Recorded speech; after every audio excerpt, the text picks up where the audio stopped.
Papo de bunker. Aqui fala-se de tudo. Quase tudo. Ah lá, os cornos. Os fones, né? Não, isso aqui eu não vou pôr. Hã? Não vou pôr nada. Não. Ficas mais podcasters, não? Né? Não. Ficas mais podcasters, né? Oh, meu Deus, né? Deixa minha careca ali, porra. Minha careca fica legal. Ah lá, Minha careca tá de boa. ah lá. Vamos aqui aquecer a menina, né? Minha careca tá de boa. Se eu ficar com esse troço aqui, eu não vou ouvir você. Não, tranquilo. Assim tá bom. Vamos embora, vamos lá. Siga, Vamos Marinho. dar alegria no povo. Vamos embora. Começa de novo. Apagão na Europa, o que realmente acontecia, narrativas que surgiram. Esse vai ser o tema do nosso primeiro podcast, mini podcast de hoje, para nos apresentar para os nossos subscritores. E estamos muito agradecidos a todos por começarem a subscrever e por participarem, não é? Sim, com certeza, né? Isso aí é. Queremos dar as boas-vindas a todos. Eu sou o Armando, mais conhecido por Portuga por toda a malta, não é? Eu sou o Paulo de Planas. A malta é ótimo. Hoje vamos falar sobre o apagão que deixou a Europa às escuras no final de abril de 2025. E as muitas histórias que surgiram nas redes sociais sobre o que estaria por trás desse evento. Exatamente. Hoje é um tema importante, é um tema que é atual, não é? E é um apagão que paralisou Portugal, Espanha e outros países vizinhos, não é? Gerou um verdadeiro caos. Não é? Pânico em toda a população, mas junto com esse mesmo apagão vieram muitas teorias, muitas especulações e até versões muito conflitantes, não é? A gente vai tentar abrir um pouco, né, destrinchar o que sabe, né, o que a gente sabe dos fatos aí, o que está sendo investigado e o que virou narrativa sem base comprovada. Esse é o maior problema, né? Exatamente, toda a parte que é a parte especulativa, toda a parte que foi transmitida por algumas fontes, né? E vamos começar pelo que as autoridades e alguns especialistas anunciaram e confirmaram. O que sabemos é que no dia 28 de abril, cerca de 15 gigawatts de energia, o equivalente a 60% da demanda de energia da Península Ibérica, ou seja, Portugal e Espanha, desapareceu do sistema rapidamente em apenas 5 segundos. Isso causou uma desconexão em cascata, obviamente, né? Primeiro na Espanha, onde houve uma falha em uma linha de alta tensão no sul do país, né? E aí foi seguido por um colapso total da rede ibérica, que acabou afetando também, aí pegou Portugal e causou aí interrupções menores em países vizinhos, né, como a França chegou a ser envolvida e até parte da Finlândia. Nossa, foi bastante abrangente, né? Temos ainda as declarações do Departamento da Rede Elétrica Espanhola, né, que é o Sr. Eduardo Prieto, né, que ele descartou de imediato essa hipótese do ataque cibernético, né? Ele afirmou concretamente que não houve qualquer interferência nos sistemas de controle de energia espanhóis, e inclusive o primeiro-ministro espanhol, o Pedro Sánchez, ele reforçou que as investigações estavam em curso, né? E que esperava identificar a causa para este apagão, não é? A gente tem que também levar em consideração e destacar que a Península Ibérica ela tem uma rede elétrica relativamente isolada, né? Então, no restante da Europa, e com poucas interconexões, e o que torna mais vulnerável a falha vamos dizer assim, desse tipo acontecer, né? Exatamente, e foi uma questão que a Espanha abordou e que ela disse que tinham aumentado muito a participação e investimento em fontes renováveis, não é? Como é o caso da energia solar e eólica, não é? E que são um pouco mais instáveis, não é? E exigem um sistema de controle muito sofisticado para manter até o equilíbrio dessa rede, não é? E alguns especialistas, eles apontam que a sobrecarga dessas fontes renováveis pode ter contribuído para o apagão ou algo parecido que aconteceu lá em 2023 no Brasil.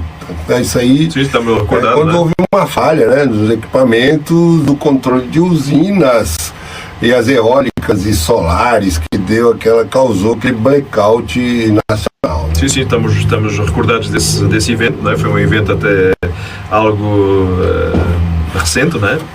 E também houve menção a um fenómeno raro chamado de vibração atmosférica induzida, né?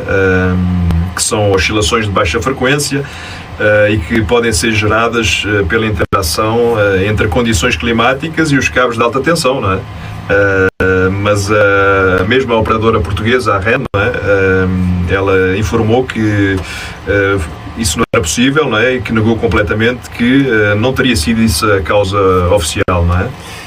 Aí vai entrar também as condições climáticas extremas, variações bruscas de temperatura, que foram inicialmente consideradas, né? Mas ainda não há uma confirmação de que tenha sido determinante, né? Exatamente. Tudo isso foi alvo de especulação, mas tanto quanto sabemos e pelo que lemos, né, os reatores nucleares espanhóis, que são parte importante da matriz energética quer da Espanha, quer da Península Ibérica, né, eles entraram em modo de segurança quase automaticamente, né, com geradores de emergência que estão acoplados, né, e que funcionam para evitar qualquer risco maior ou qualquer sistema de intrusão, não é? E aí todos os governos envolvidos, né, tanto Portugal e Espanha, os que mais afetados, obviamente, criaram um comitê de crise para trabalhar e reforçar a segurança e a resiliência da rede, além de buscar resposta para isso que não volte a acontecer. Né? Exatamente, foi feita quase uma task force, né? Foi umas equipas conjuntas que tentaram reagir de imediato, né? E agora, além disso, podemos falar também do que veio junto com o apagão, não é?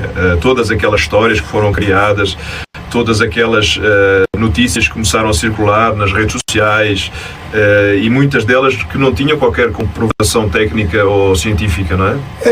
Logo após o blackout, né, surgiram mensagens alarmistas dizendo que esse era o começo de um apagão global, né?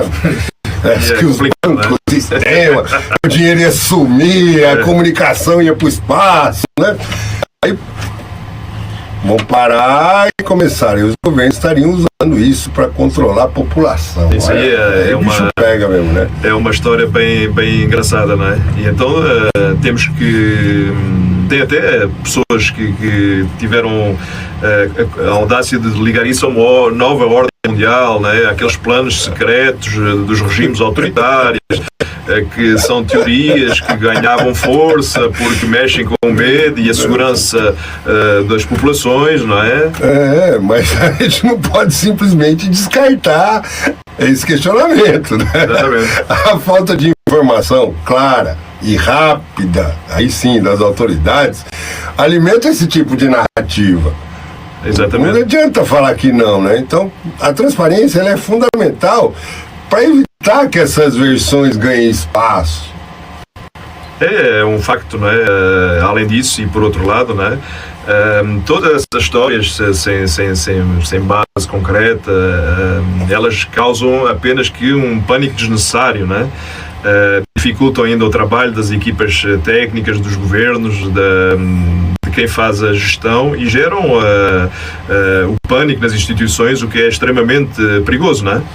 Sim, isso é grave, né? Porque no momento de crise, a circulação de uma informação não confirmada pode levar a decisões erradas e até colocar vidas em risco, né? Exatamente. O cidadão pode de repente até acabar com aquele irmão, já que o mundo vai acabar, eu vou sair antes dele, né? Exatamente. E por isso é uma condição que é fundamental, é que cada um de nós tenha um bom senso, né? E que busque informações em fontes que são fidedignas e confiáveis, não é? Antes de seguir e partilhar qualquer coisa que achem na rede, não é? As próprias autoridades europeias, né, elas têm reforçado que não há indícios de um ataque deliberado, né, e que o apagão foi resultado de falhas técnicas complexas. Foi isso que foi veiculado pelas instituições, não é? Mas fica sempre aquele alerta para a infraestrutura, não é? A infraestrutura energética mundial, ela está cada vez mais digitalizada, não é? E interligada, apesar de na Europa haver ainda problemas de interconexão, o que exige investimentos em segurança e modernização para evitar futuros incidentes como este que aconteceu agora no final de abril, não é? E aí cabe uma reflexão sobre a dependência tecnológica, né? A segurança energética como um todo. Exatamente. Porque hoje nós dependemos de tudo, né? O apagão ele expôs uma vulnerabilidade que afeta não só a Europa, mas o mundo todo. Global, né? Nossa dependência quase total da energia elétrica e das tecnologias digitais é uma realidade. Exatamente. Se a gente não se atentar a isso, eu não sei onde nós vamos parar, né? E ainda para mais quando a luz apaga, né? Como se costuma dizer, tudo para, né? Seja os transportes, seja a comunicação, seja os hospitais, o pequeno e grande comércio. Fica um alerta para repensarmos como garantir a resiliência e segurança para esses sistemas, né? De geração de backup, não é? E aí o pessoal tem que começar a se acordar para a transição para fontes renováveis, né? Embora seja essencial para o meio ambiente, também traz desafios técnicos que precisam ser enfrentados com planejamento e grandes investimentos. Porém, os governos não podem deixar isso acontecer. E além disso, a comunicação também ela deve ser clara, não é? Transparente e que não deixe dúvidas à população, não é? É importante quanto à infraestrutura física para manter a confiança e a calma em situações de crise, não é? É natural que isso tem que acontecer em uníssono, não é? Tem que em conjunto, não é? Para concluir, o apagão na Europa, né? Ele foi um evento grave. Não adianta dizer que não. Foi por causa de causas técnicas, ainda investigação, mas que não deve ser interpretado como um indício de um colapso global. Exatamente. Isso é um facto que é óbvio e claro, não é?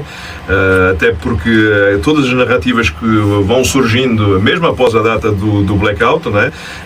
São momentos que refletem os medos reais da população, não é? Que também mostram a necessidade da informação responsável e diálogo aberto entre todos, não é? Sobretudo entre a parte de quem governa os países e a população em si, não é? E essa população tem que ficar atenta às fontes, né? Que ela questionar, mas evite se deixar levar por versões que não têm um respaldo, que não tem uma fonte confiável. É um facto claro, né? E pronto, este foi o nosso mini podcast de hoje. Agradecemos por acompanhar este episódio, não é? Se gostou, compartilhe, siga o nosso podcast, porque faremos mais análises profundas dos fatos que impactam o mundo e... Até a próxima! Até a próxima, meus caros. Estaremos em breve com um novo capítulo e mais ocorrências e eventos deste mundo global. Ei, curte aí! Não se esqueçam de clicar só no joinha e chat aberto para comentários também. Em breve todos os chats serão partilhados e todos poderão participar nas nossas lives que irão acontecer semanalmente e muito em breve. Muito obrigado a todos.